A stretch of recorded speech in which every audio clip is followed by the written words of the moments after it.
Hey, what's up, everybody? So I kind of took a little break for a while on researching genealogy, and then about 2 or 3 weeks ago was at a family reunion and kind of got the bug, caught the bug again with genealogy. And one thing that caught my eye was the new feature on the DNA section of the website, and it's called Genetic Communities. So I thought, I don't know, this could be a not so great video. We'll kind of see what happens to see if I end up posting it. But I thought I would go over, for the first time, genetic communities, and we'll kind of walk through it together, see what it's all about, and just kind of take a look. So this is the main page, and then you can watch the video. I'll include a link down in the bar below to watch the video on Ancestry's website, the YouTube video that explains what genetic communities are. But let's take a look at the communities. So it looks like hundreds of years ago, genetic communities.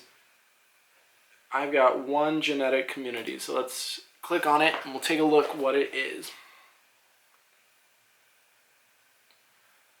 Okay, so it looks like over on the right hand side it shows your ethnicity estimates, and that hasn't changed since the original DNA test. But if we zoom in here on Tennessee, it looks like I am part of the Settlers of Middle Tennessee genetic community. And then it looks like on the left side here shows a little bit about the community and where they came from, and then why they moved, the Civil War. So this kind of matches up with the genealogy research I've done on my dad's side of the family that comes from Tennessee heritage. So there's a couple family lines that go back in Tennessee, which already, I didn't think it was going to be inaccurate, but it shows some accuracy behind it. So it looks like this is where it kind of divided during the Civil War. And then in the oil boom, they moved to Texas, which also goes along with the genealogy research I've been doing, especially my paternal grandparents and paternal great-grandparents are from Oklahoma. So I would be interested to track this down to see if during the early 1900s, if that's when I started to notice that they were in Oklahoma. The family moved from Tennessee to Oklahoma. And then it looks like, oh, sweet. So if you click on any one particular timeline event here, so let's go a little more recent, 1825 to 1850, and you click on that time period, it will put people in your tree around that time. So let's test the theory really quick about Oklahoma area. Okay. We'll go one more down, see. So it looks like it could be that the tree hasn't been flushed out that far or that accurate back to Oklahoma, or it could just be that they didn't line up. But you can see when you click on a specific time period that it lists a person's details. And this is a good example. So this is Eula Higgins, and you can see the birth was in Arkansas, and then the death date was in Oklahoma. So like I was talking about with the migration, the oil boom migration, you can see that some of those start to line up. Let's see if we click back here. Okay, so it goes all the way back and lists them from your family tree. We'll zoom back in a little bit. So, again, from what I've understood, that this is kind of like other DNA estimates and matches. The more people that participate, the better the algorithm gets, and it constantly grows over time and develops over time.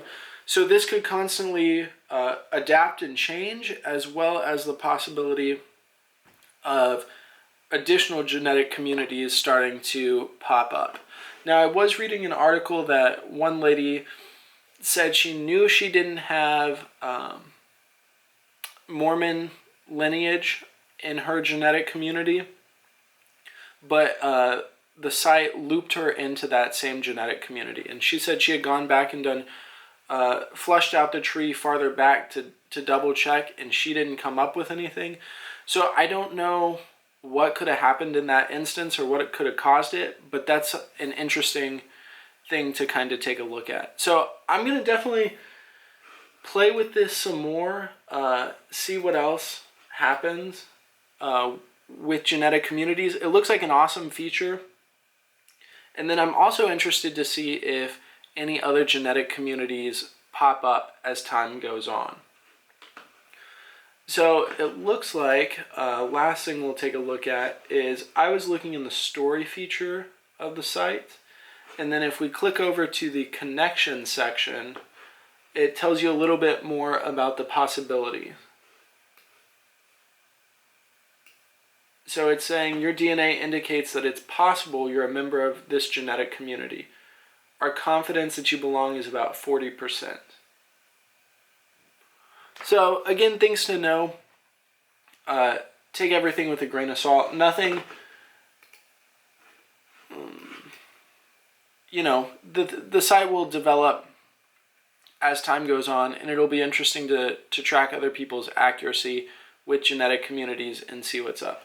So I'm going to continue to play with this. Like I said, I've kind of gotten the bug again, seeing some site improvements to Ancestry as well as Family Search. I'm going to try and crank out some more videos related to genealogy and family history in general. One of the big projects I've been working on this summer is scanning in all the old negative and print photographs and getting those up into Family Search and Ancestry, as well as archiving them in like Google Photos. So maybe I'll make a video on that and talk a little bit about the digitization process and how I'm going about digitizing all those family photos, and then kind of show a little step-by-step on how I am archiving them with Ancestry. So if you have any experience or thoughts or interesting things that came up when you did genetic communities on Ancestry.com, let me know in the comments. We'll talk about it some more. And then other than that, I'll see you guys in the next video.